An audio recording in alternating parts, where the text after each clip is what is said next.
Okay, there we go. All right. So I welcome you all tonight to the Powers Creek Restoration Planning Meeting. Um, Ottawa Watershed Council is the host with the city of Blue Lake.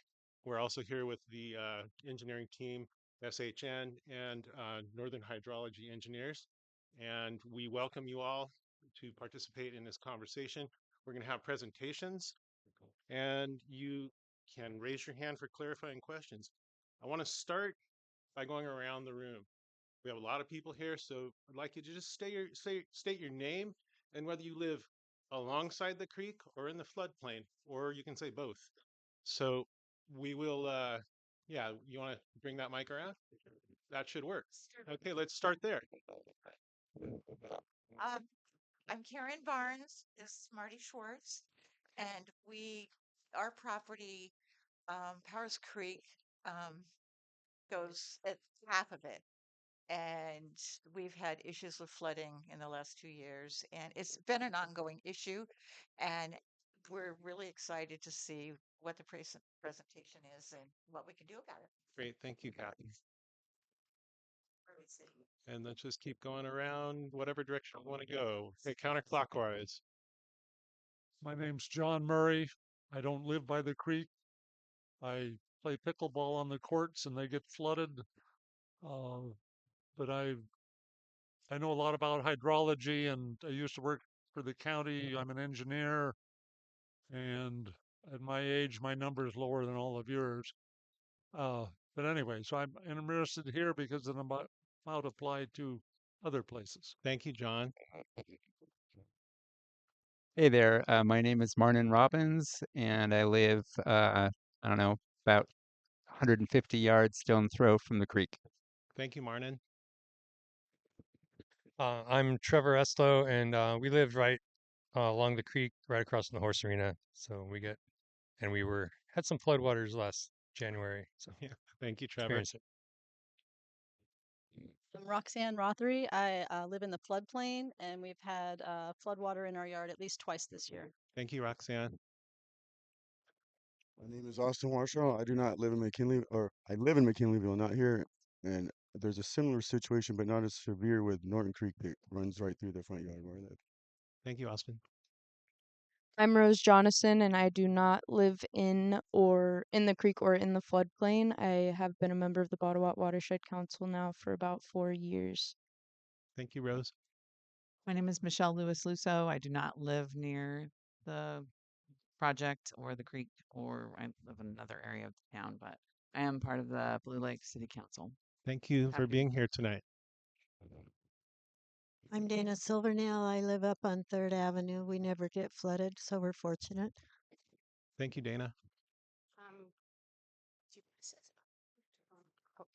I'm Karina Green, and I live a couple of blocks from Powers Creek, and it really flooded. The water came. There's been some problems down there, so which you guys are well aware of. Anyway. Thank you, Karina. Hi, I'm T. Griffin, and yeah, I live with Marnin on Charton Road. Our property's partly in the floodplain. Thank you, T. Hi, my name is Frank Onstein, and I live at the corner of South Railroad and Hatchery, and I've been living there since the 70s. And the year I moved in, it was a very spectacular Powers Creek display of high water. Uh, was in my side yard, and Eric Omkos was running around, and we were trying to help him get his stuff inventory out up high so the water wouldn't destroy it. Thank you, Frank. Hi, I'm Margot Whitcomb, and I live on G Street, and the creek is in between our house and our garage. Wow. Thank you.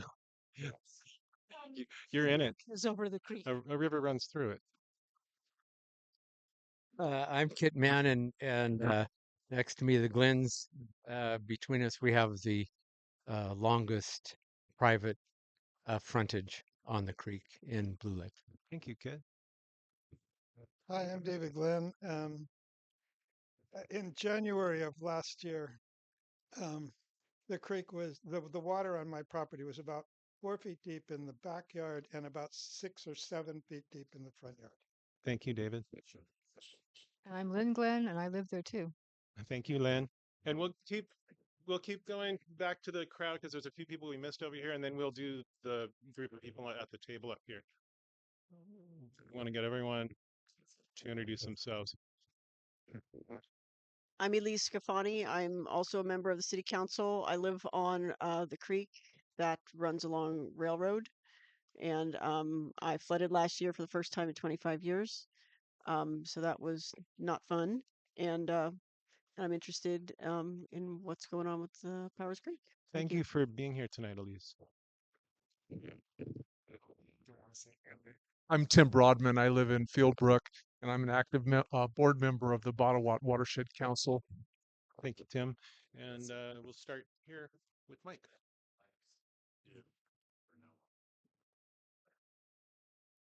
Hello, Mike Fogut. I live in Blue Lake. I'm the city engineer, and I'm going to lead the engineering. I'm the PM on the engineering team for the project.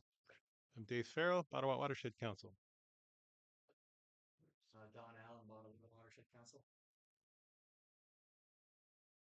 Jeff Anderson, principal engineer with Northern Hydrology. I'm Mike Malone. I'm on S10 design team with NHG. Can you all be louder? It's really Okay, let's start with. Did y'all hear Don Allen? Okay, let's start from Jeff. She said that very well. Don Allen, Ottawa Watershed Council. I'm not sure the microphone's on. They don't amplify; they're just for recording. It's just okay. Sorry, I did like 2 hours of presentation. Voice is kind of gone, but Jeff Anderson, full engineer with Northern Hydrology. We were brought in to help with the actual design of the stream section. Okay.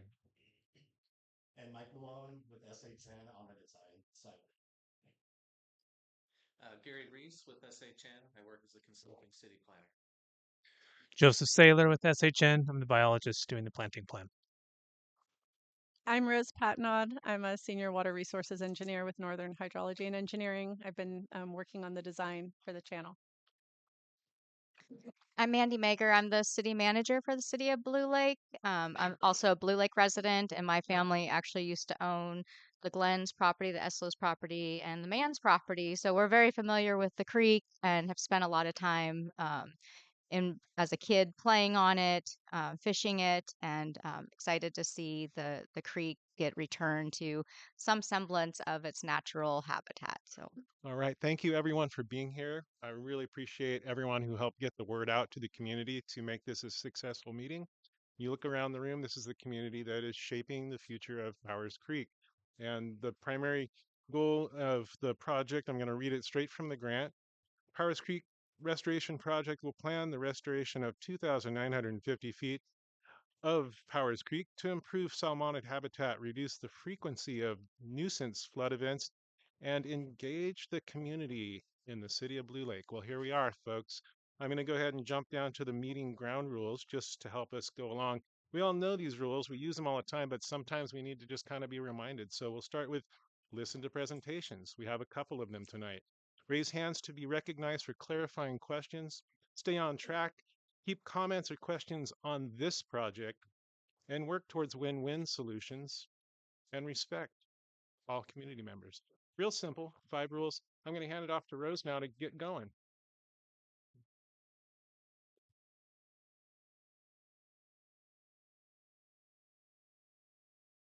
All right. So as Jeff said, we were brought in by SHN to work on the channel restoration design. Part of the design is to look at the nuisance flooding that's happening within the community. As you guys know, last January 13th, you guys had a very extreme event. I think it was a 15-year event on the Mad River, and it was pretty extreme to see. I saw some of the video at Trevor's house and have gone out and surveyed some of the high water marks at Kit and David's house as well. I know that the that the brewery flooded, and we have some of the high water marks during that time as well for Mike Fogut going out and taking photos while it was peaking. So we are aware. We have been, in communication with community members, and I think that this project started out as a fisheries restoration design, and has benefits for the creek in other ways. Its geomorphic function, and in turn, looking at trying to reduce nuisance flooding. So some background, you folks who were here during the 30% design have seen some of these slides before. I'm going to go back for everyone else as well.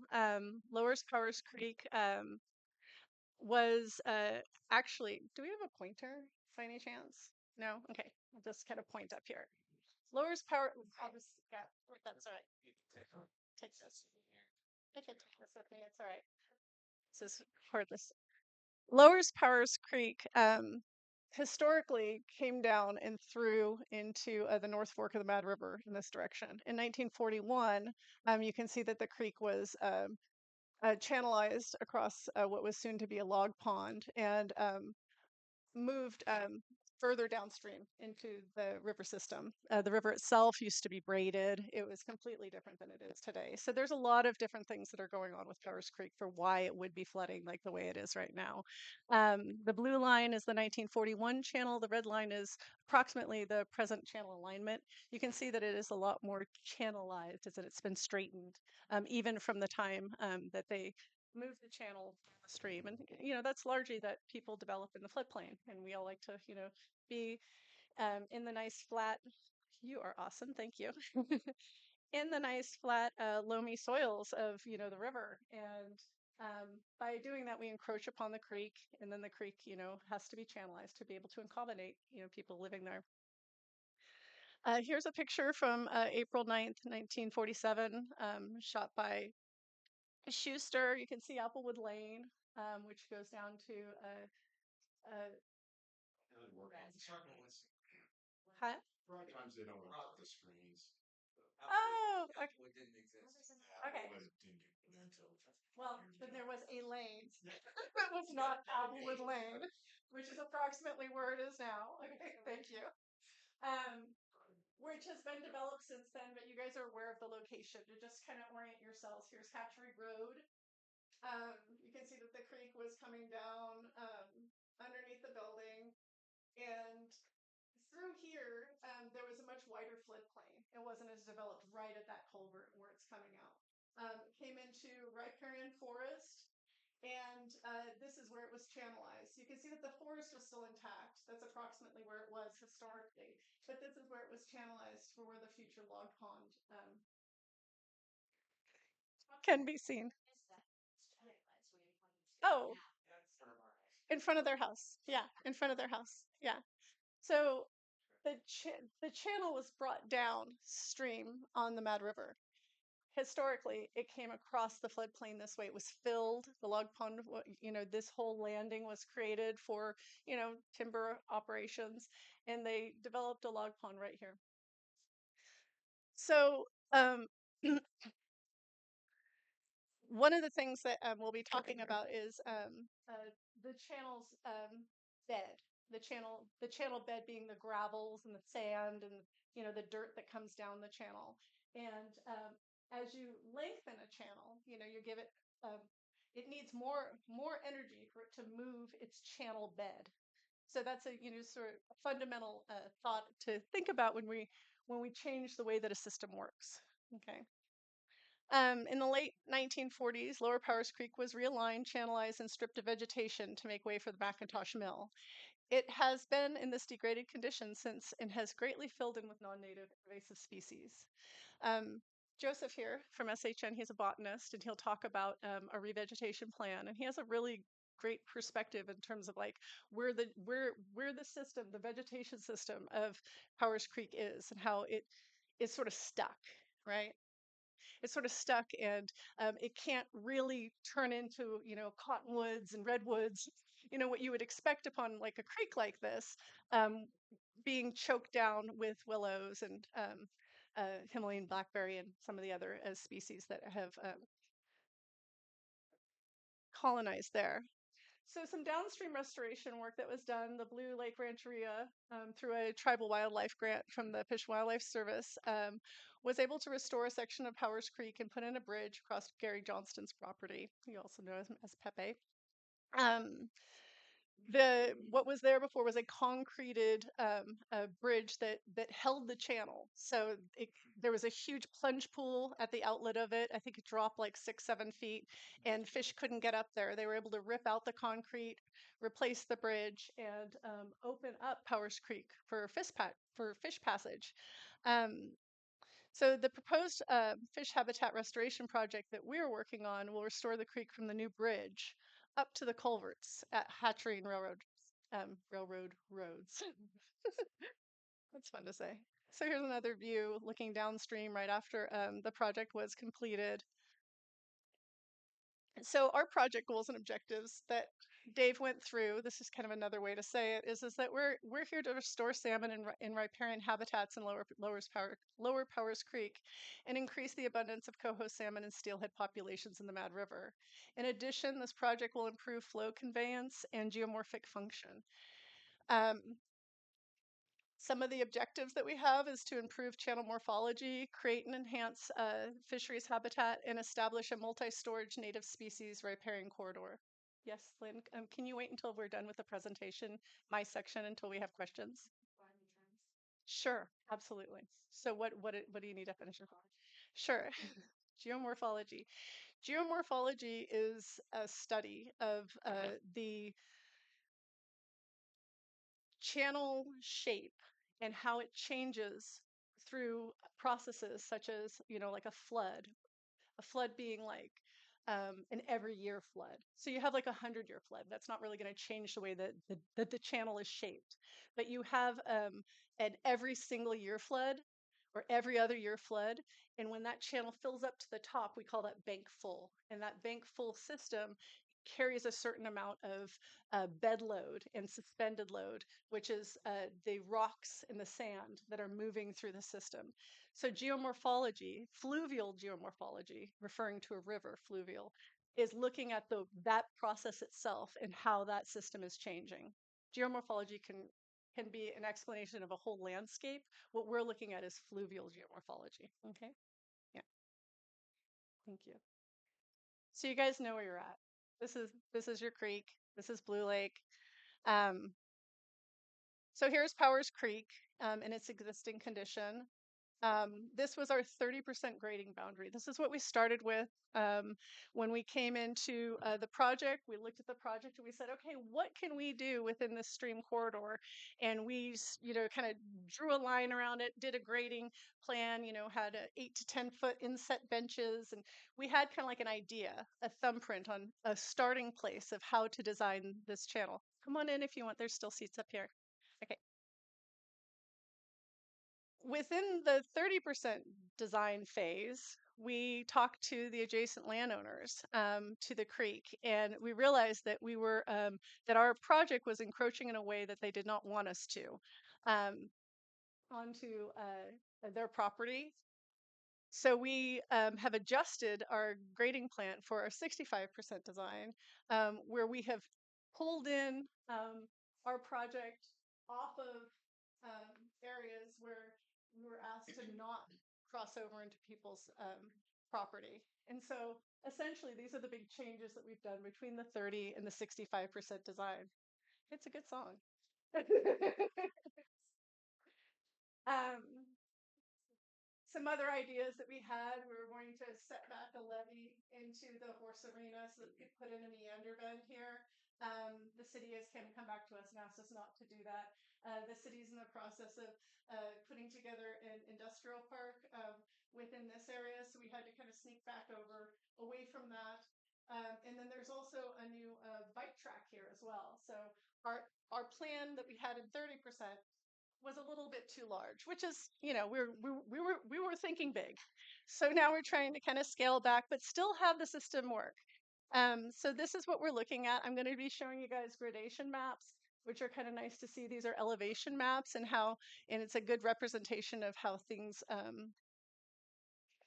are situated within the landscape. So the creek here, this is our base map. We started out with a LiDAR data set that was flown in 2011.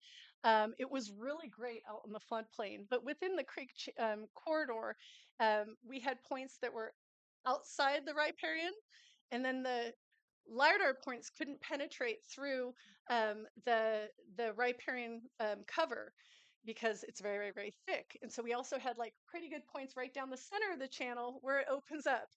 And so when they went to go and process the data, they took all the trees out, and we had a surface which was about 50 feet wide, maybe wider. It was the floodplain down to the point of the channel. And we're like, this is not good. We can't actually model this. We can't, evaluate, a grading plan. So we went out, we and SHN primarily went out there with their surveyors and surveyed cross sections up and down the channel as we do, and improved this surface so that we could do some computer modeling, mathematical modeling to look at the hydraulics over time.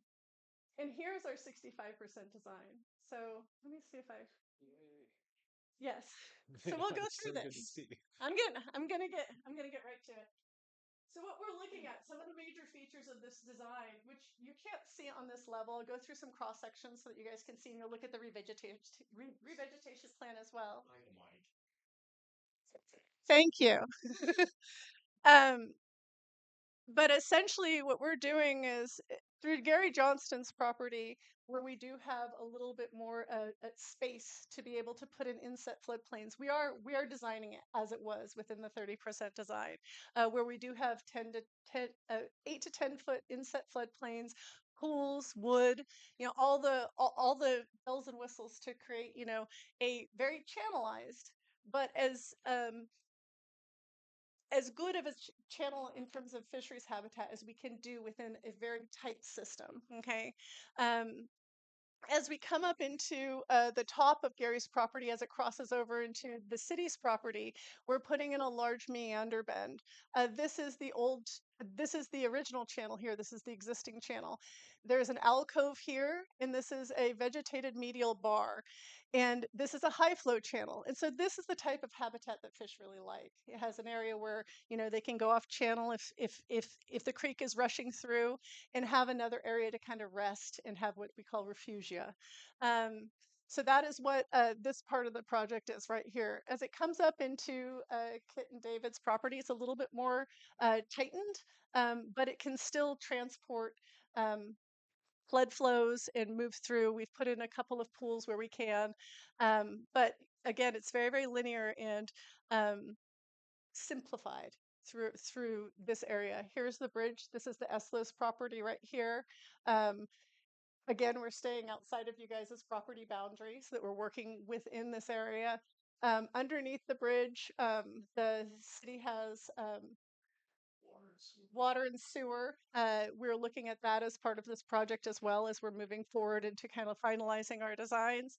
And as it comes up into this backwater that goes back into, we call it, the South Fork, the railroad backwater, out in that comes back and floods into this area here. We're trying to kind of connect these two, the main channel into the backwaters with a low floodplain that kind of tilts back into the channel. This is a pie in the sky design. We're still going with it.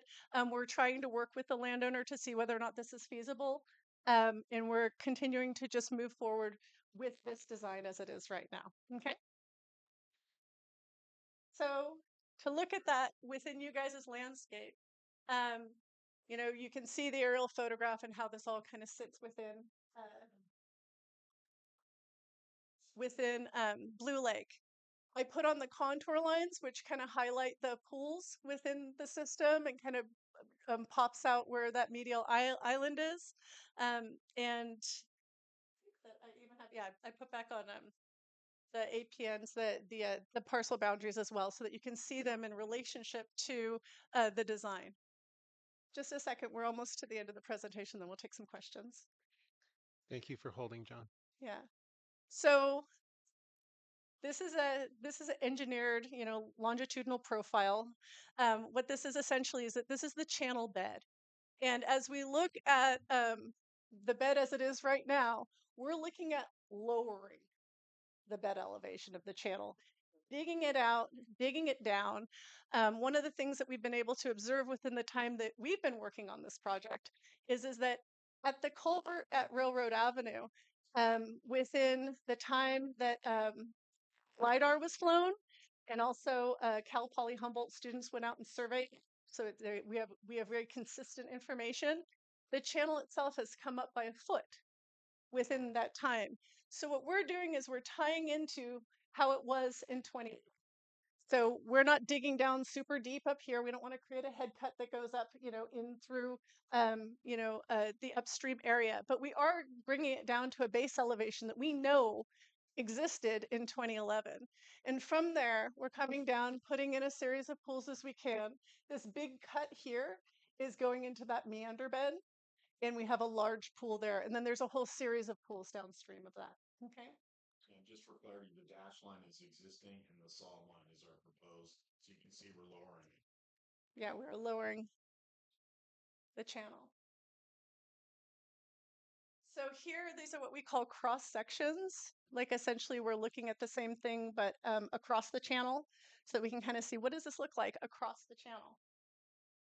So at cross section 1, and I'll kind of show you again, we have one, here, use this to point with. We have one, it's my finger to point with, cross section that's down on Gary's property that goes through a pool. So I'll show you guys what that looks like. It's kind of a typical cross section through a pool through his property. They all kind of look similar. We have a cross section that goes through this medial island here in the high flow channel, and then also this meander bed. We have a cross section that I think is on your property right here. Looks similar to the ones that are on your property, just so that you know, where we're having a restriction from the landowner, which is fine. And you can see how we tie right into, their existing channel inset floodplain that already exists there. And then upstream on Boughton's property, this is our lowered floodplain. And this part of the project was put in particularly to deal with some of the flooding that pops out right here on Charton and goes down the road. Yeah, that's the worst. Yeah, and we know that's sort of the weak point within the flooding. Happening there too on the street. What's that? Okay, sorry. Yeah, we'll talk later. Just a minute. We're almost there. Almost there.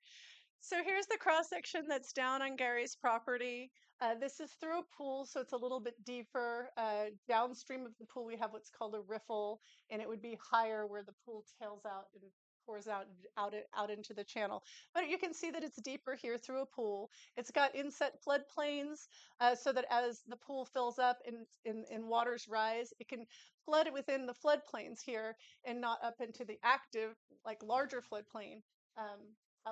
Outside of the channel. The channel has been widened, the channel has been deepened quite a bit. You can see through Gary's property. Okay. Here's cross section 2 through the medial bar. You can see here, this is the main channel on this side. Here's the bar. Here's the high flow channel with an alcove on this side. The alcove is just that little backwater pool. And it's designed in there for fisheries refugia.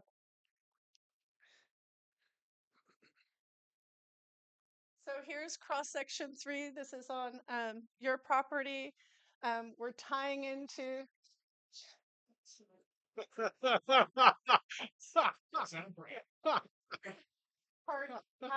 That's All right. everyone get up and find a chair.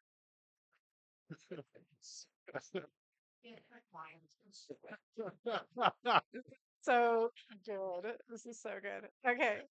So the project limit on this side is your property boundary. Okay. So within outside of the property boundary, cutting down below the channel, the channel itself is moved into out towards the trail. Okay. And into remove a portion of the bank here in order to accommodate this channel. Okay. And then upstream, you can see that we're widening the channel and we're putting in this lowered floodplain. giving the creek itself some room, some relief, some room to spread out and to flood into a larger area instead of kind of being pinched in and pushing over into Charton Road.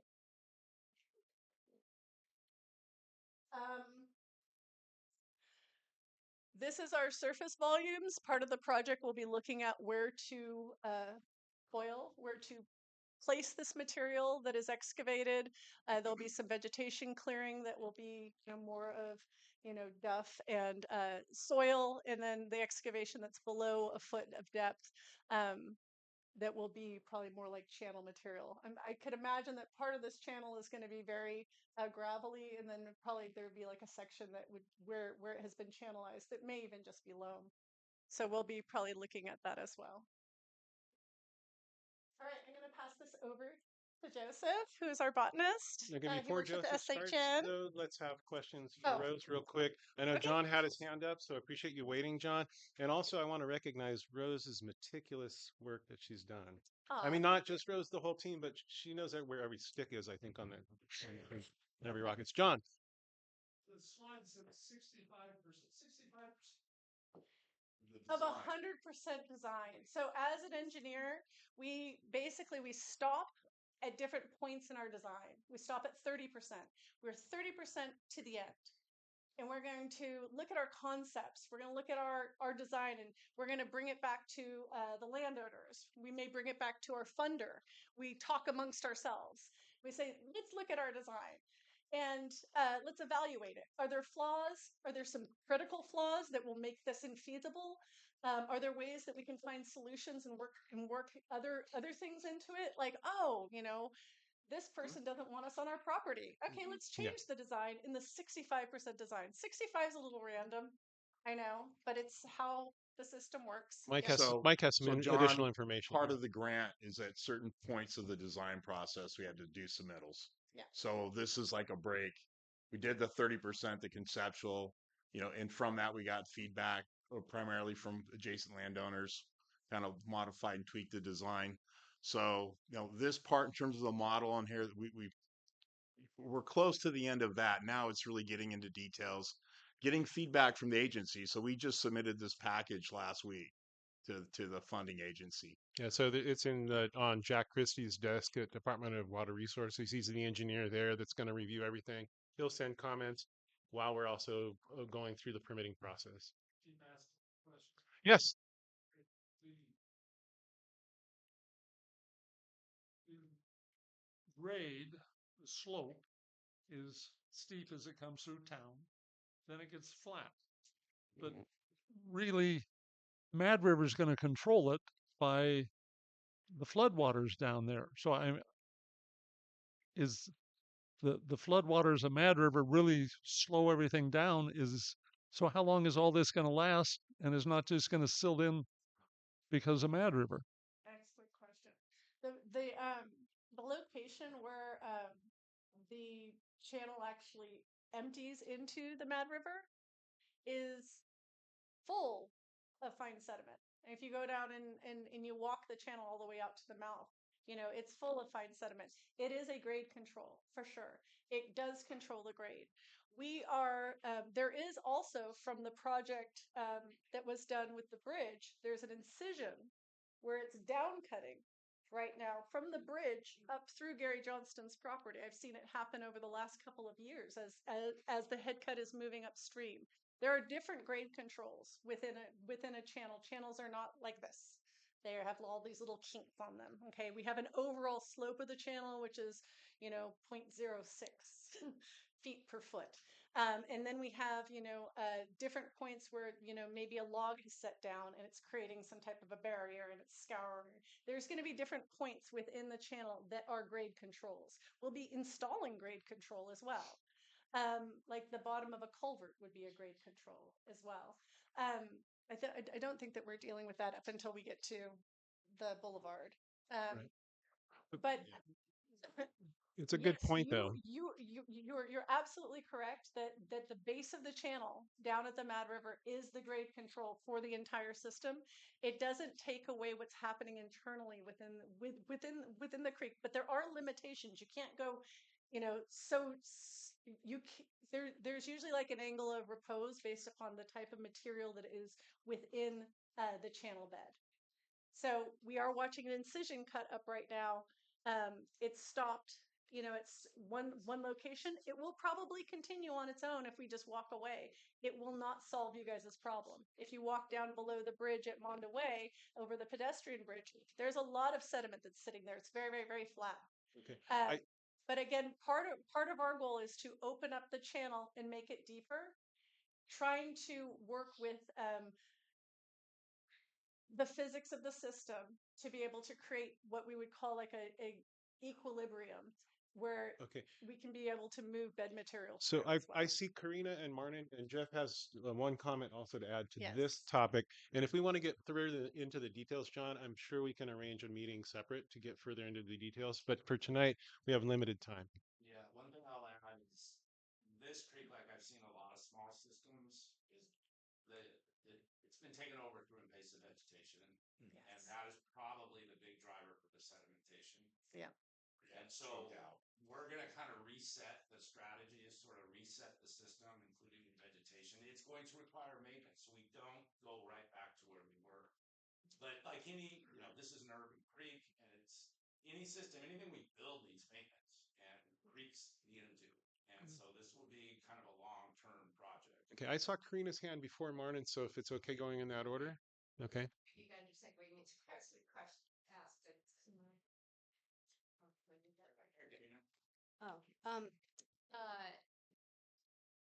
So to be perfectly candid, I've been in the creek a lot in between a couple of the floods near flood and flood that we had this past few months. And so every day I walk that circle, so I've been monitoring it when it's flowing, but also getting in there when it's not. And myself and some friends have opened up some pretty significant jams that have been in there, just lifting that stuff up out of there so the creek can move. And I've been really pleased to see, just by the creek being able to move more fluidly through, that the channel is changing, and it changes really quickly between storms. Just the sediment load, how it deposits, and I've been studying a bit about fluvial geomorphology, so I can understand this system, how it works. There's one place in particular that I'm sure everybody is aware of, is at the footbridge. It's very narrow there, and I didn't hear you say anything about dealing with that, because there's, over this last year, especially since it flooded last January, and then again this last December, um, uh, there's a lot of deposit right there on the east side of the bridge. It just keeps growing, and then there's a narrow channel, and it's moving through there now. But I'm wondering, and then I heard that is there a sewer line or something under there? So it's complicated. There's a bridge, so there's limitations on what can happen now that there's a bridge there. And so I wonder how that fits into your proposal as far as dealing with that particular Mike's going to answer spot. your question, Karina. Yeah, no, so we actually in our design package, it's not in what we presented, but we do look at, they're both, um, obviously water's pumped, but the sewer line is a lift station. It's a force main, so that's pumped too. It's not gravity. So we're basically going to lower both lines Oh. to accommodate for deepening of the channel. So you'll be actually moving it in and deepening that, like we saw with Yeah. the bridge further down by the Exactly. Rancheria. It's all going to be That's what I deeper and wider. If that answers your question, can we move on to Martin? Thank you, Karina. And Karina has been doing some incredible work out there too. Oh, Jeff. Okay, we're going to move on to Martin. Okay, go. Okay, great. Anyone else have questions at this point? I do want to point out that we do have this PowerPoint we can make into a PDF. So anyone who would like a copy of that, you can reach through me at info@bottlewatershedcouncil.org. You all should have my email. You can find me on the web too.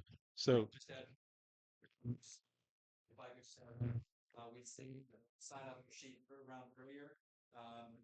We could just ask people with late arrivals to maybe put their names on the back. I've got another one here. So Tim can hand this around. And there's a pen here. So we want to get all your contacts. Anyone who wants information, we want to share that with you. So Quick question. yes, one more question. You mentioned something about a levee near the arena that is not going to happen. Yeah.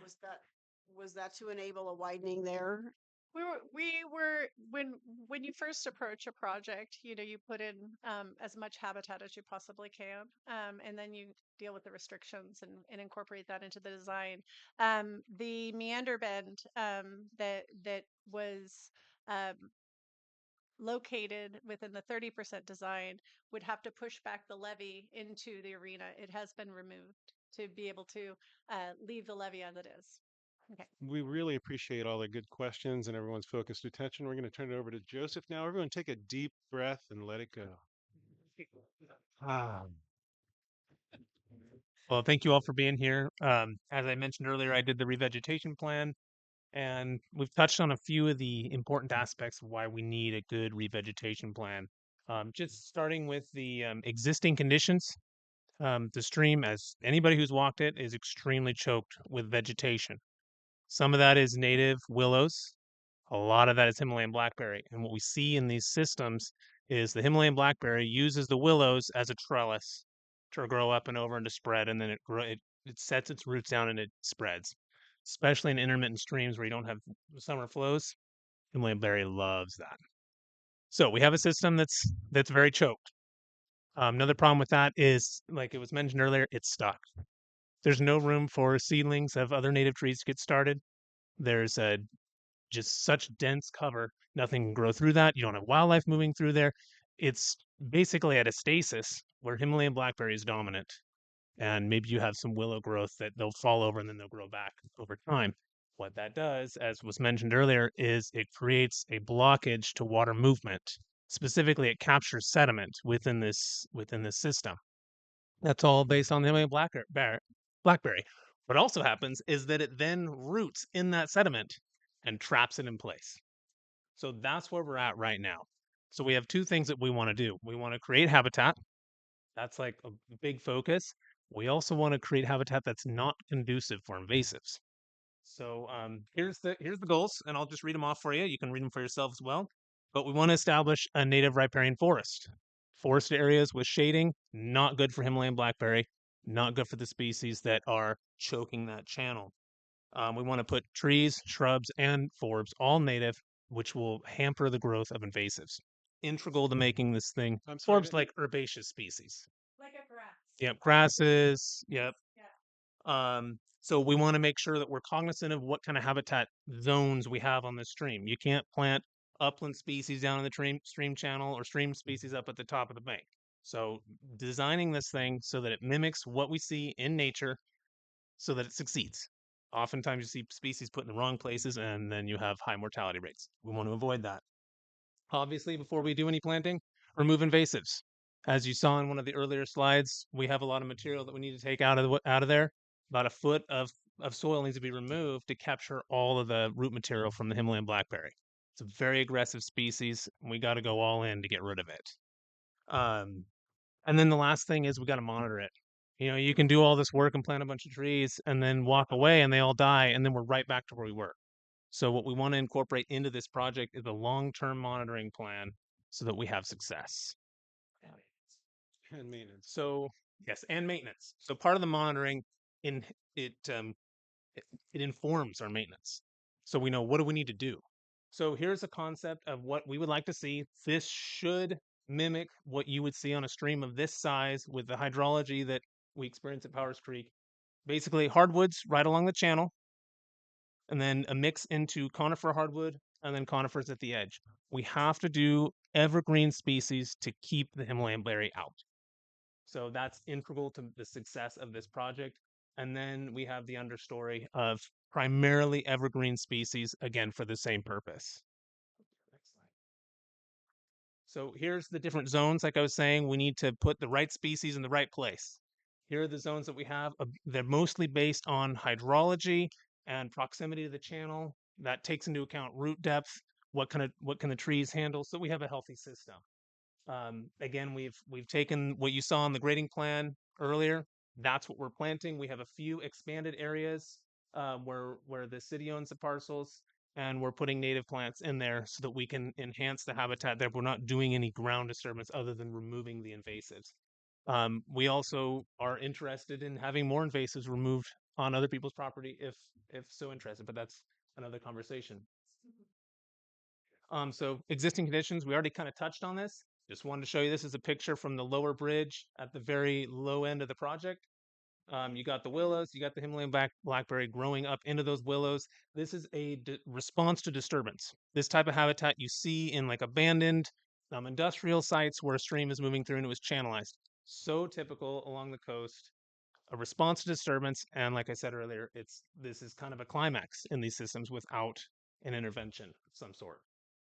So I want to give some examples. This was one of the first, it's okay, first restoration projects done in Humboldt County. This was done in 95. This was Janes Creek. A little bit different hydrology wise, but the condition of the stream was very similar. This was completely choked in Himalayan blackberry, bank to bank, that whole area. They came in, they planted trees. This was like the real early days of restoration. And there wasn't really any understory put in there. We want to do this. We want to do it with understory, and I think this looks really nice. You have shaded channel. You have the ability for large wood to get introduced into the channel. You have a healthy system. It's keeping Himalayan blackberry. You can actually see the wall of Himalayan blackberry on the side there, and you don't see it encroaching into the system. So what we would like to see is that same overstory, but with an understory of native shrubs and herbs. Again, the purpose is to create a barrier to invasives and also a visual barrier. I know that was some concerns that we had heard amongst the community members. We would like to accommodate that and provide visual barrier with proper plantings. And then we have a couple other pictures of streams that are similar. Coastal area, understory with an overstory of native hardwoods mixed with conifer trees. And then this is another urban stream, same thing, conifers at the edge, native hardwoods along the stream channel, and native herbaceous species along the stream channel. Again, visual barrier. Yeah, you can go to the next one. Same thing, this was a stream that was restored. I know that you can speak more on this 20 years ago, and the overstory is completely intact. It's totally overshadowing the stream. And you can see there's a little bit of introduction of wood into the system, but as you see here, it's not choked. The water's moving through, and you have good habitat. That is the goal of our revegetation plan on Powers Creek. And that's it for the re-veg. Happy to discuss. Questions? Yes, Lisa. Wait, is it Lisa? Yeah. It is, yeah. Yeah. While I'm up here, I'm so glad to hear about the revegetation part of it, and because in my work, the blackberry is just, oh my God. So, and also I learned that that it doesn't contribute to the invertebrates or anything like that. That's correct. Leaf litter, there's no leaf. The leaf litter is like granted, evergreens have their role, like you're describing, to create the shade and create the invasives, but the leaf litter of the shrubs and vegetation that you're describing feeds the invertebrates, which in turn the ecology, the system. So thank you. One question I have is, you talked about monitoring and maintenance. I also know you don't just do this once and walk away. Right. No, you don't. And so I'm just wondering about the potential for funding for that. And if you could talk, and also the seed source that y'all are going to use to, like, I don't know if you're getting the cottonwood and Our whatnot, desire and is the to nursery. source everything as close to the project site as possible. Okay, and then it'll be Mhm. grown out somewhere, like Yes. with some of the Samara. There's Samara, Samaras. and then also Blue Lake Rancheria has a Oh, nursery that they're cool. developing. So yeah, it'll be right here. Yeah. No, thank you. Yeah. So Thank you. thank you. So many thoughtful questions tonight. Any As far others? as funding for monitoring, I don't have an answer at this point. So yeah, to Yeah. address your questions about funding. So this is a Department of Water Resources funded planning grant that was once upon a time an implementation grant, but about a year and a half ago they said you guys aren't going to have enough time to finish and implement. And I'm so glad they said that because we're running down to the last 5 months now and we're at 65% design. Just one moment. And so with the plan, since Prop 4 was funded, DWR has told us we're green lighted for implementation. So we're working our butts off over here to get to that finish line in June. Martin, yes. And it will include a monitoring plan. We are developing monitoring and maintenance plan with this Mhm. project. Yeah, I'm Right. just so grateful that Yeah, and so the Yeah. plan is to roll into implementation as quick as possible. We don't know if it's going to happen 25 fall, but definitely 26. Martin. Yeah, I'm thinking about this from like a recreational perspective, thinking about You parks people. I'm not person. I work for CFW. Oh, well, okay. And I'm working our outreach initiative. Okay, okay. Thinking about educational potential of the site and viewing places along the way where people can see some of the restoration work that's been done, and wondering if y'all could consider putting in some interpretive signs. Would you be well? Would you consult with us as a volunteer on the committee? Sure. That'd be great. Sure. That'd be great. Thank We'd you. love to have that.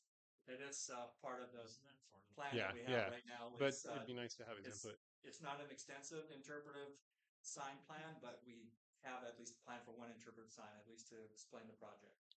And it'd be great to have your input because you are kind of an expert, a little bit.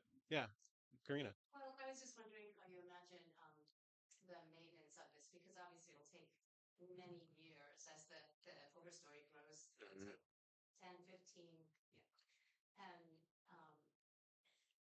I mean, I've been talking to people about how we might be able to, and I've talked a little bit with you, David, Yeah, about yeah. having some kind of, that we could work with you as a community, Yeah, as yeah. a maintenance, You're an MVP on that team. and yeah, but so yeah, and my next door neighbor is a crew leader for CCC, and we've discussed that a bit, and so And we've got Rose here, who's with PwC, and we're looking at her down the road to work on that. So because as we yes. all know, blackberry, the Himalayan berries are Mhm. herbaceous, and they do go away eventually, but they don't ever completely go away. They never completely go away.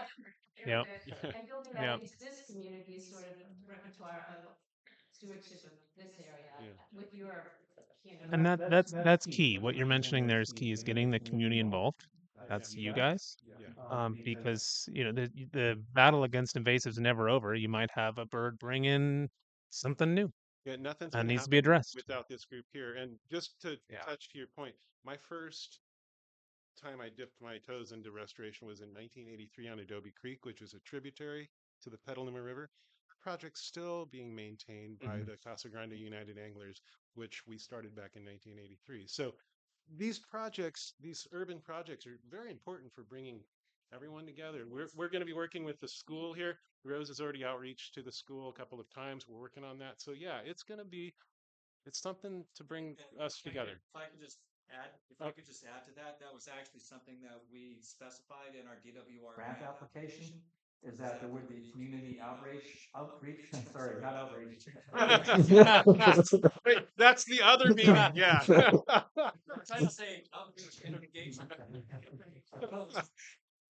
Got a little too quick there. Anyway, the idea being is that we would be organizing community volunteers to help with the vegetation maintenance after the project, because the funding sources won't fund that kind of work. You know, they expect us to contribute back to the project. They expect the city of Blue Lake, the community, to volunteer basically, or give something back, contribute to the project. So the community volunteers will be definitely a big part of that, along with education and outreach. It's too bad Michael Fields isn't in the audience tonight, because here's some really good quotes that we've already got. There's community outrage. It's complicated, and we need an intervention.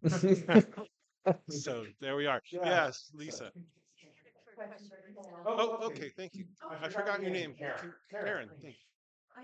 I'm sorry for going out the first meeting to the country. But our property starts at the east side of the arena and then ends up Chardon Road. And so the creek runs the whole range of that. We have a berm though, and we're talking about pulling out all the native species and stuff. The berm is just dirt, and it's like 5 feet. And what's happening now with that berm is that we've got gophers, and so with the creek at the wintertime, it's coming through the berm itself. And so I'm curious. I know you're doing, the west side of where we are, but what is going to happen for? What is planned? What does it look like when we're in implementation? Rose, do you want to address this, or? The opposite banking about. I can say one thing. Are you guys on Potter's Lane? Okay. That's right. Just want to clarify. Yeah. Right next You to guys are Frank's adjacent to the city Frank's property, so you're the just last downstream of that. Potter's Lane? Yeah. Yeah. I just want to make sure I understand where you guys Basically, goes from Potter's Lane to wraps around the doors. Right. And So the water just goes through there like a sieve, right? When it gets to a certain point. Yeah, I saw that. Yeah. So, The city, they got some structures and trees at the top. well, first of all, the stream bed is going to be deeper and it's going to be wider. And so water will tend to catch in that and be conveyed downstream. But Rose has studied this in great detail. Joseph was going to go first. I just wanted to say one thing. We're removing the invasives, like we said. Just one thing to note about those invasives is while they do lock in sediment within a more of a flatter system, their roots are actually pretty dispersed and they don't hold vertical very well. And they don't hold very well against like direct abrasion. So some of the species that we're planning on putting in there are more rhizomatous, have more of netted root systems, the idea behind that is that we will um, limit erosion on steeper banks that we want to have in place. Biologic. Yes. A root structure. Yeah. Yeah. People planted ivy. I was wondering about that. That's the worst. I was wondering about that because it was like a It's net. bad. Yeah. I don't know, we try to keep it off and it's like out of control. And does Yeah. it go all the way down to the creek channel? It's a willow. Okay. It's just, it's like awful. Yeah. Try Yeah. to keep it out and That's gonna be really hard to get rid of. Yeah. I'm worried about not keeping it out and what happens with it. Yeah, ivy's notorious because it basically creates a net over the surface with very little roots into the soil below, and no other plants can grow up. So what you'll see is the net will be there and it's eroding underneath. Yep. Well, So we want to get rid of that. You roll it up, you get rid of it, and then you go back and you keep pulling it out every year because it's tenacious. Yep. It's a really horrible. okay, so we're gonna move on unless there's more. Oh, two more. Okay, I saw Lynn and then yeah. So we got Lynn and then we got Lisa. Vegetation between us and the industrial park, but also as a trail walker. So I'm just wondering, so I walk the trail daily. What will we see year one as a walking the trail, and then year two, and it's got that you have really beautiful evergreen, but they take a long time to grow. Do. What year is that? So what will it look like to the community as we use this area a lot for Yeah. recreation? So there will be temporal impacts to the view.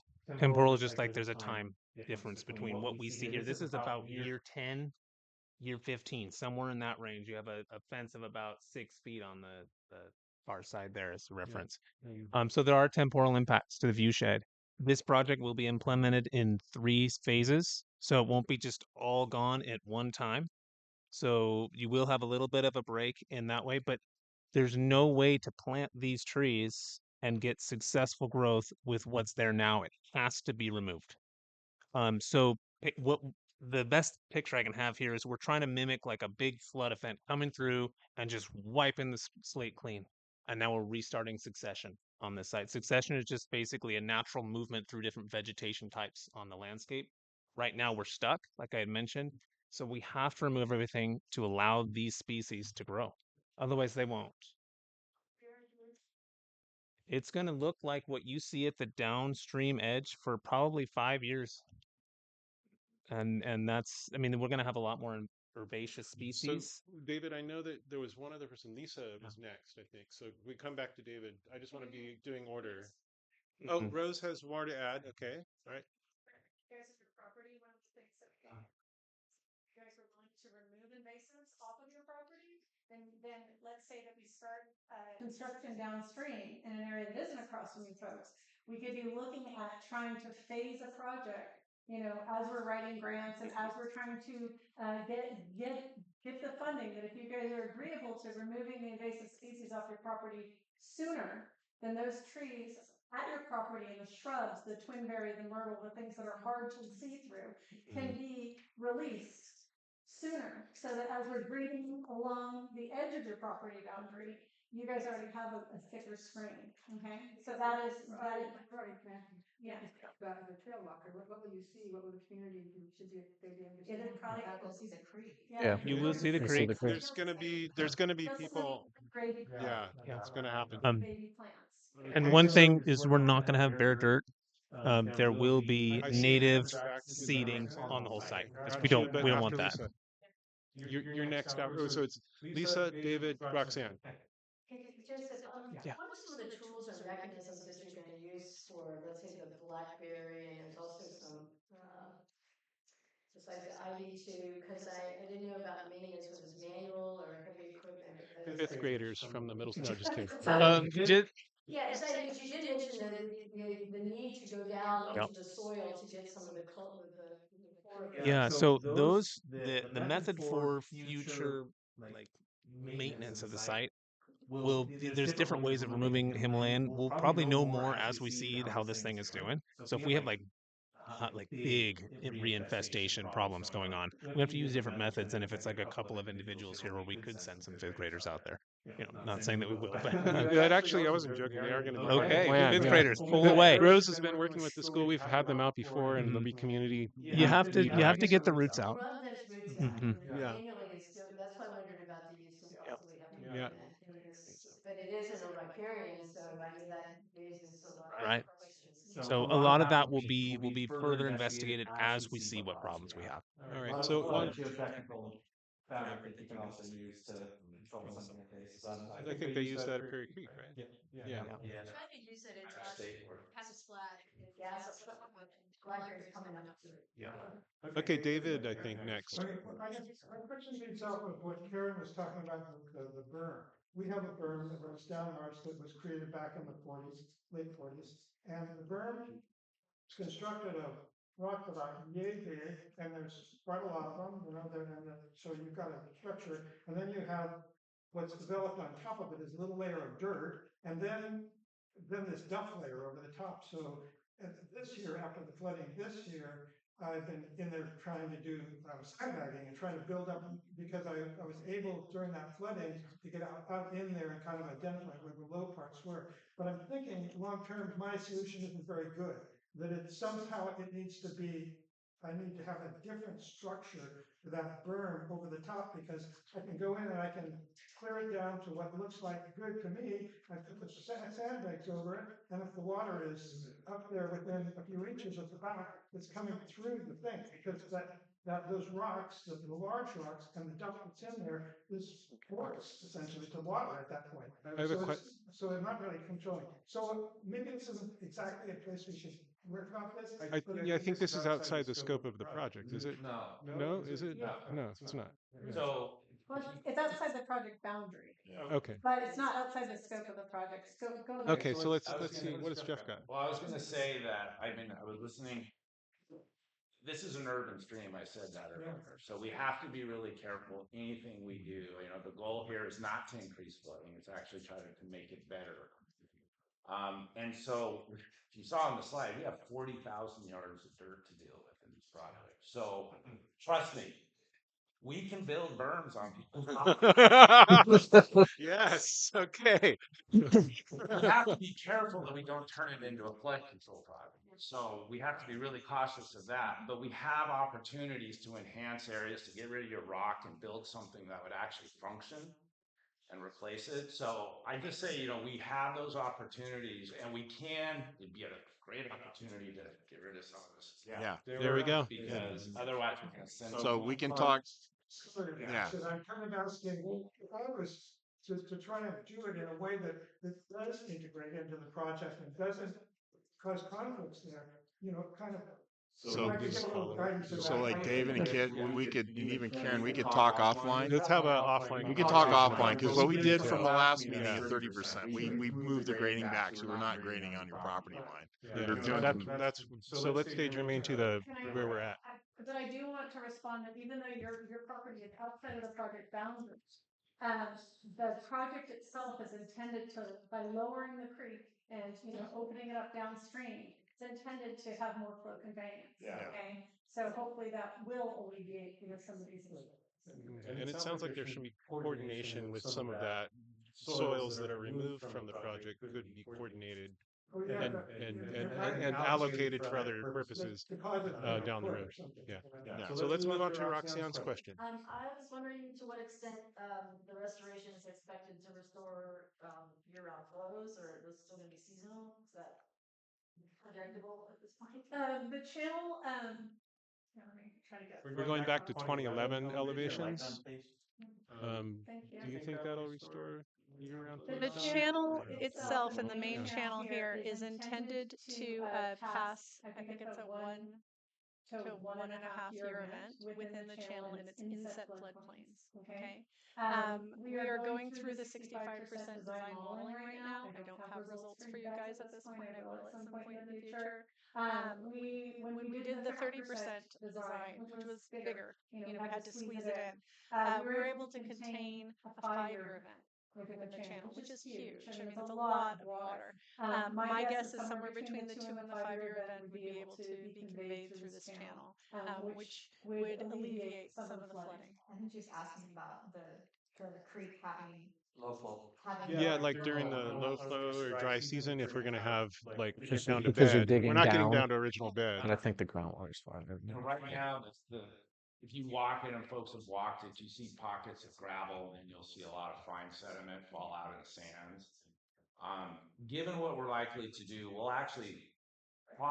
you'll probably see the entire stream actually coarsen, become more gravelly top to bottom, which is actually one of those geomorphic functions we're targeting. That helps, John's question, that helps keep that fine sediment moving through the system. It's quite possible the creek would actually be maybe even drier in the summer because that gravel we're doing is coarser, and so it actually can accommodate subsurface easier, which isn't a bad thing, right? The water stays cooler, so if it goes downstream and hits a pool where there might be a species in it, it's actually better conditioned. Better spawning gravels too. If I could add to that too, the Blue Lake Rancheria, Jacob Pouncey used to work there. They put in some piezometers, which are basically just pipes you put down into the ground so you can see where the water level is. And in summertime, he said that it was like 15, 16 feet down. And as Rose pointed out earlier, because the way the creek was rerouted and lengthened, there's probably no way to get the creek down deep enough to have flow during low flow season in summer. Okay, Karina. Well, this kind of segues. I see that we're getting to the project timeline. Yeah, we Which are. is good. Yeah. So this kind of is the piece I wanted to put in there to we can that you guys have discussed. So there's some specific spots that are particular problem areas, along the creek now, that are contributing to flooding. Part of them are erosion, some are deposition, there's the high deposits, and then there's places that are eroding that I've been noticing just to kind of get a sense of where is that water coming from that's going 3 blocks down the road into my yard, and monitoring it when it is flooding and then when it's dry, and just different stages. And I'm just wondering, I sense that you're going to be starting toward the low end of the creek. That's where the work is going to come from there up, right? That's typically what we do is we start from the downstream end and work our But way there's up. some areas where there is erosion, where the water has been flooding, like that place on Charton, where it's eroding badly, right up to where the road is, where it's pouring in through the fence and filling in that whole area. I was shocked to see that it could do that. How much water does over a few hours could flood?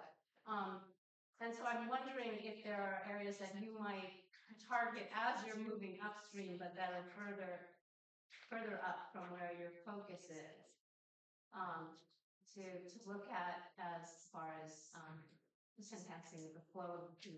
This is going to be a multi-year process. Yeah, it's going to be a multi-year process. And in fact, today I was just at Eureka Natural Foods talking to a landowner up above the boulevard, and he said that his bank on I think it's the west bank is across from him, eroded a lot, and a lot of that moved down into the channel right by the bridge where that nick point is, and it slowed down and dropped out, and that's why it degraded there like a foot this last winter. Right. We were talking about that when we did that walk. So there's and the place up on near Charton where it's been pouring in Uh-huh. when water's really high, and So yeah, I was wondering about these particular areas that are sort of, one is an erosion place, one is Yeah. more of a choke place, like if those can be integrated into an earlier phase of the process, even as you're concentrating on the, moving up the stream. That's just, and then I'm just planting that. Do you understand? You hear? Yeah, what- no, I do. Yeah. One of the reasons why we work from downstream to upstream is because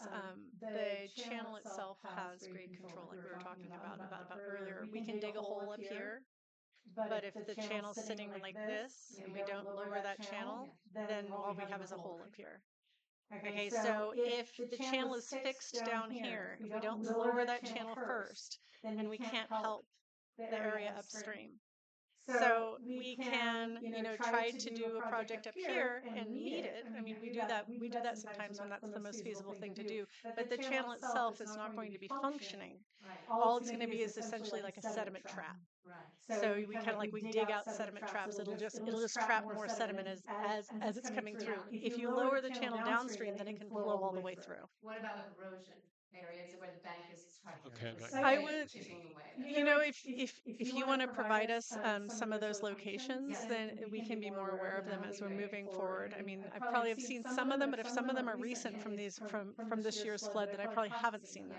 Okay. I could walk with you next week or something. We'll arrange that. Okay. And then I'll take pictures and give you points. Okay. John had his hand up. Thank you. Maybe you've already said it and I missed it, but you were with the county, you designed for a 10-year storm with no damage, a 100-year storm with minimum damage. So when this is all in and complete, what storm will you pass? Okay. I hear what you're saying about the 10-year and the 100-year storm. With the county, and Trevor, you're welcome to chime in if you want to. What the law is that you cannot increase what they call a base flood elevation over a foot on a floodplain that is within a FEMA floodplain, and you cannot increase the base flood, which is that 100-year event, at all within the channel of a floodway. Powers Creek does have a floodway. We cannot increase floods in the system by doing any project, either on the floodplain or in the floodway of Powers Creek. That is what the county is as a flood administrator, or the city as a flood administrator, is dictating by that storm event. What we're trying to pass through is, well, ultimately anything better than what's going on right now within the constraints that we have within the system. That's the reality, is that we have constraints within the system. We have parcel boundaries, we have a new bike park, we have trails, we have bridges, we have sewer systems, we have all these constraints, and within that system, what is the most water that we can pass through but still allow fish to come up and use the system as well? So that's the way that we balance things as restoration design engineers. The best flow that I was able to get through the system during the 30% design, which was a bit of a bigger channel, was the whole channel itself could pass a 5-year event without flooding. Okay, out onto the floodplain. We would probably assume, as we are moving forward and redoing this model design, the design model, is that I would guess somewhere between a 2 to 5-year event. We know that right now it's flooding multiple times a year, maybe even less than once a year, so less than once a year event, or every single year we could say it's flooding. And it could be that we just have a bunch of wet years in a row. We can't really look at that until we actually look at a long timeline, but we do know that based on the hydrology of the system, it's going over bank really regularly, much more regularly than we would expect. It's flooding in areas that we wouldn't expect to have flooding. Our lower channel was designed geomorphically to be able to pass a 1 to 1.5-year event. So taking that flood that's happening right now, that's going out into Chart Road and everywhere else, we're trying to get that down into that lower channel. The channel that's sitting inside the bigger channel. That lower channel, we're trying to pass that event. Okay? And then within the bigger channel, hopefully it can accommodate the 2-year event, maybe the 3-year event. Okay, and we'll get to that answer as we move through the modeling of this design. Okay. And we're basically dealing with a system that is in a floodplain historically. So there were actually 3 creeks that flowed through that area at one point, and it got channelized, and now we're trying to drain that with one channel. So it's like we said earlier, it's complicated, and we're doing an intervention.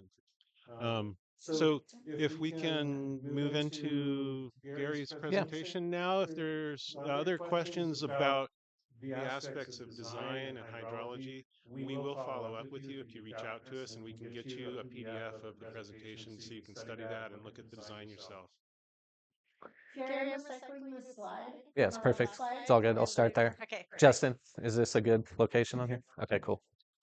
So I'm going to talk about some of the less fun stuff, like permitting, environmental review, paperwork type stuff. The design team gets to talk about all the cool stuff. I've got the cool one on. Thanks. He's advanced. Yeah. I usually get up and walk away from the mic, so he got those for me. But anyway. So anyway, this is just a little bit about the project status. As they noted, this is a Department of Water Resources grant, and this is a planning grant. It's not implementation.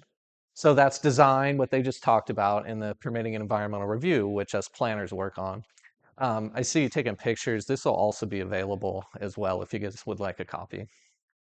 So, we're at the 65% design, and they're updating the basis of design report. We're working on the re-veg plan, all that kind of stuff. That's about the minimum we need to turn permits in. So I'm going to be working on turning permits in soon, and we'll have some slides after this about what those are. So this work needs to be completed pretty rapidly by June of 2025. So this 65% design, they're going to be working on finishing over the next couple months. And hopefully we'll have our permits by June or shortly thereafter. And then as Dave noted, top four, I think it was, DWR has some potential implementation funding that could pay for construction. As I think Joseph noted, we see this happening potentially in 3 phases, starting downstream, hopefully, and working upstream. Next slide, please. So these kind of projects, when you're doing in-stream work and you're impacting a creek like this, you got to get a lot of permits. There's a bunch of agencies you have to deal with. It can get a bit complex. But anyway, the city, is the floodplain administrator, has a floodplain management ordinance. So we do a floodplain development permit. There's also a conditional use permit that's required. This is not a use type that's specifically listed in any of these zones, and the code says in that case you require a use permit. So we'll be going to the Planning Commission. It requires a streambed alteration agreement from CDFW, 401 water quality certification from the Water Board, and we're hopefully going for a regional general permit for fisheries restoration through Army Corps. Next slide, please. So as far as the local permitting requirements in the city, I noted a few of them, but you have the conditional use permit. We've been working on that through this process for a while now. They have a new statutory exemption for restoration projects as part of cutting the green tape at the state level. So we've met with the Department of Fish and Wildlife, and they believe this is a good project for that exemption. So we'll be working with them to finalize that process. The flood development permit, and then of course a grading permit as well. Those are all from the city, local permits. This is a little bit about the statutory exemption for restoration projects. Essentially, the city will act as the lead agency for the California Environmental Quality Act. And the city has to make its determination first that SERP, or that statutory exemption for restoration projects, applies. And we do so in a form provided by the California Department of Fish and Wildlife, and we submit that to them. And so they review that, and their job is to review it to determine whether they concur with that determination or not. We've already met with them in advance. We believe that they will. They like this project. So next slide, please. Gary, hold on. Yeah. Can you go back to that slide for people that don't know? Oh, good point. So that was downstream on Gary Johnson's property. Rose mentioned it before. There's a several foot difference there. And until you got really high flows, fish couldn't get up. And a lot of time it was functionally a fish barrier. And yeah, it looked horrible. And yeah. So when you see that other slide, I mean, it looks really nice today. That was a successful restoration project. Thanks for pointing that out. So just a little more, I kind of already touched on that, but we'll mention it again. So CDFW, this is the state and federal permitting, has its lake and stream bed alteration agreement. Anytime you're impacting the bed bank or channel of a stream, you have to get one of these from CDFW. Now, it was already submitted to them in 2022, and we got a big, long, incomplete letter back that we've been addressing since then. So bringing on Northern Hydrology, SHN, Joseph doing the revegetation plan, these are all the components they asked for in a resubmittal to CDFW. So now that we're 65% design, we have most of those components and we're ready to resubmit and address their incomplete letter. Much of what was in their incomplete letter as well were also comments from NOAA Fisheries, who commented through the Army Corps of Engineers permit process. So that was kind of combined federal and state comments on this project, and we've been working on addressing those since receiving that. Then you also have the Section 401 water quality certification from the Water Board. That's required when you're impacting waters of the state, which could be considered ordinary high water marks, kind of top of bank or edge of riparian drip line. That's their jurisdictional area. Typically, when you need an Army Corps permit, the 401 from the Water Board comes along with it. They're Clean Water Act permits. And then the Army Corps permit, Regional General Permit 12, they have these permits that they do kind of advance environmental review. It's a certain category of activity that is more of a streamlined permitting process. And as you can imagine, something like fisheries restoration is the type of thing they want to streamline as far as permitting. So that's their Fisheries Restoration Grant Program. That was also submitted in April of 2022. And again, we got comments through that process that actually ended up in the CDFW incomplete letter, which was interesting. Anyway, that's some of the fun stuff that I'll be working on over the next couple months is getting these permits turned in and hopefully getting them by June of 2025 when we're supposed to have all work completed for the grant. And I want to point out in 2022, we were in a place where we could have lost the funding for the grant. The grant manager at the time was about to pull the plug, and Mandy, SHN, and Northern Hydrology Engineers all met with the manager at the time from Department of Water Resources, and they saw how committed this team was to that project. And we are here today because of this group of people here. So look around this room. You're part of that too, many of you. So thank you. So questions for him about the planning and the timeline? Any permitting, environmental review questions? Yeah. Yes, Lisa. Yeah, Gary, so this documentation is for the planning part of it. So Permitting, if you will. permitting. Yeah, I'm a planner. I use the terms Yeah, okay. interchangeably. Sorry, I Yeah. didn't mean to offend you. So permitting part of it, will it include the some of the design and all that? Would that be approved as well? So, or do you have to do another CEQA related and other permitting for the implementation? So for the permitting, we'll be taking all of this design work, revegetation plan, basis of design report, all of that is what is necessary for complete application for all these permits, especially from the regulatory agencies at the state and federal level. So absolutely. They're reviewing all of that. They have experts at these different agencies and all these different areas. So they'll be reviewing it for consistency with their regulations, for adequacy as a restoration project, all those kind of things. Yeah. And the environmental review occurs as part of that. Army Corps is in charge of NEPA. That's why they consult with NOAA Fisheries under Section 7 of the Endangered Species Act. And then City of Blue Lake will be taking the role as the lead agency for CEQA. This statutory exemption for restoration project determination would be used by any other state agency that needs to comply with CEQA when issuing their permit. Any other clarifying questions on the permitting process? Oh, yeah, Tim. I have a question of concern, and that is, you say you're gonna work on this and get it done in a certain amount of time. The restrictions of hiring or having people in place in the federal system, is that gonna hamper the approval time? If there's nobody at Fish and Wildlife or Army Corps to review this and approve it, will that delay your? I think we all know the answer to that. Yeah, it could. Yeah, for sure. Yeah, that's Absolutely. why we're working I mean, so that's fast something right we're now. considering across the board. Anybody who's working with federal agencies right now, relying on federal funding, that is absolutely a concern across the board, sure. And I assume if that situation arose, we would have to reach out to the funding agency and say, this is out of our control. What should we do here? In fact, I'll ask Carrie about that in my next meeting with her. Yeah. We know Good point. somebody who used to work for NOAA who might have some help. Okay, so what a very that's why he does what he does. He's so good at it. Any other questions for the night? Yes, Karina. Well, it's a general question, but as I walk the creek, I try to imagine what the actual implementation of the plan will be like. And so I'm wondering if you can kind of give us a sense of what there's going to be large machinery. It's going to be a lot of earth moving, and so that will impact us. And it would be good for us to be able to anticipate what's going to happen. So I'm just curious if you can kind of paint a picture of. One of the reasons that we foresee this project happening. One of the reasons that we foresee this project happening in 3 phases is because the timeline that we can do construction in a creek is very short. We have a nesting bird limitations, that last up until either August 15th, sometimes September 1st.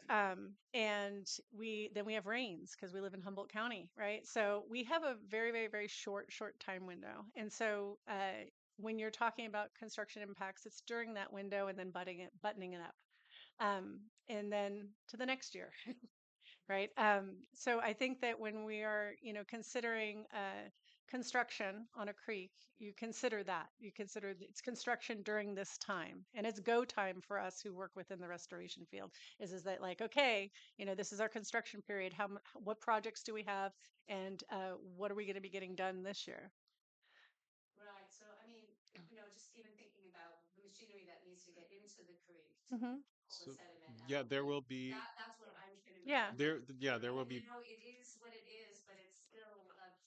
There will be. It's a quasi natural habitat, and that's going to all get disrupted, not just for the people who are living here, but habitat that still utilize that corridor. Yeah, I'll never forget when I first went to work for this guy in 2004, and I was like, okay, great, we're gonna do restoration, and he hands me a 3 inch or 3 foot long bar of a chainsaw and says, let's go cut that all the way. Watch out for the fence, by the way. Don't hit the remember? Yeah. And I hit the fence. So yeah, it's loud and it's you got to get machinery in there, like the old cliche of like you make a mess when you're baking a cake, and that's unfortunately part of restoration is that there is going to be it's going to be a construction site and there's no way around it, unfortunately. And it will be in chunks. Obviously down there, and it will take several seasons. Yeah. Downstream in too. I mean, it's an active gravel site. It's already being used down there. So anyway, that's ideally where it would start. These are short windows, as you noted. Starting September 1st, going ideally to October 15th, or a little past if necessary. These things often push past. So it's about a 6 to 8. Yeah, and the winter time really is the best time to get those invasive species out, and just so it's really not great to do it in the summertime. So yeah. You have heavy equipment though, and you have to make. Oh, I see what you're saying. That heavy equipment. Okay, yes, That's later. Yeah. We're gonna, this plan is to reset the creek condition, and it's gonna be pretty drastic. Yeah, it'll be painful to watch. It's gonna be.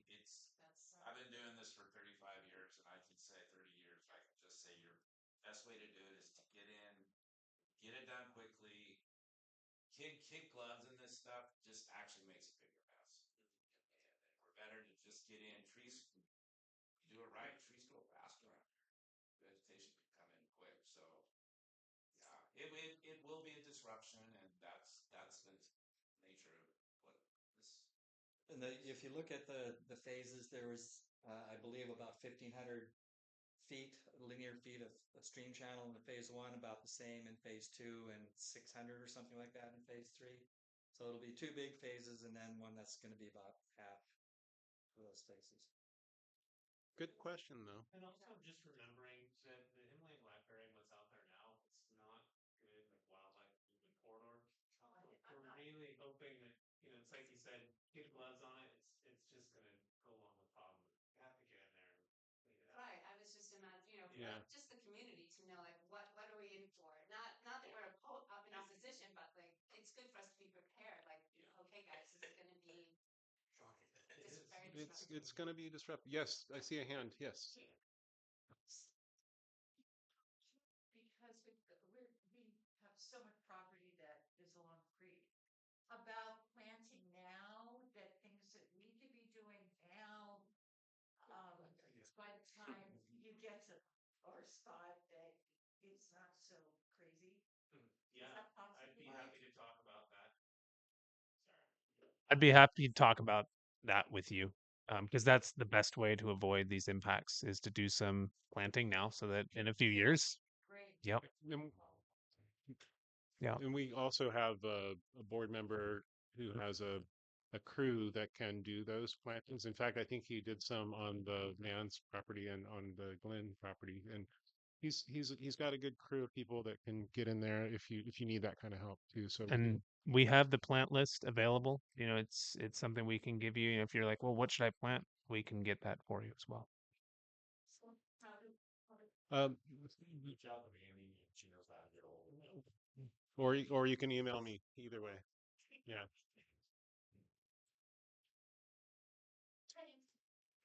Okay. Well, unless there are any other questions, I want to thank everyone for participating and presenting and being good listeners and having good questions and staying on topic. And no one yelled at anyone while being respectful. So thanks. Thank you. And I have stickers for anyone who wants one. They say Powers Restore Powers Creek on them, and they were made locally here.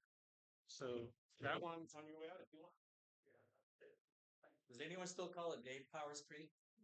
Yes. Someone was telling me that the other day.